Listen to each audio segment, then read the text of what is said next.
നബി സല്ലല്ലാഹു അലൈഹി വസല്ലം ഒരിക്കൽ ചോദിക്കുകയാണ്, അതദ്റൂന മാ അക്സറു മാ യുദ്ഖിലു الناس النار, ജനങ്ങളെ ഏറ്റവും അധികം നരകത്തിൽ പ്രവേശിപ്പിക്കുന്ന കാര്യം എന്താണെന്ന് നിങ്ങൾക്കറിയുമോ? സഹാബത്ത് പറഞ്ഞു, അല്ലാഹു വറസൂലുഹു അലം, അള്ളാഹുവിനും അവൻ്റെ റസൂലിനുമാണ് ഏറ്റവും നന്നായി അറിയുക. റസൂലുള്ളാഹി സ്വല്ലല്ലാഹു അലൈഹി വസല്ലം പറഞ്ഞു, فإن أكثر ما يدخل الناس النار الأجوفان, ജനങ്ങളെ ഏറ്റവും അധികം നരകത്തിൽ പ്രവേശിപ്പിക്കുന്നത് ഉള്ളുപൊള്ളയായ രണ്ട് അവയവങ്ങളാണ്. എന്ന് പറഞ്ഞാൽ എല്ലില്ലാത്ത രണ്ട് അവയവങ്ങളാണ്. അൽ ഫർജു വൽ ഫം, അത് അവൻ്റെ ലൈംഗികാവയവും അവൻ്റെ നാവുമാണ്.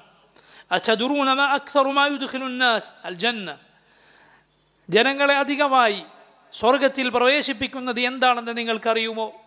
അവർ പറഞ്ഞു, അല്ലാഹുവിനും അവൻ്റെ റസൂലിനുമാണ് അറിയുക.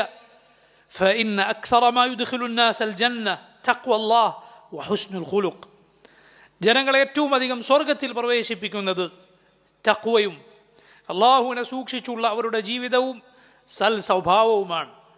നബി സല്ലല്ലാഹു അലൈഹി വസല്ലം പഠിപ്പിക്കുകയാണ്,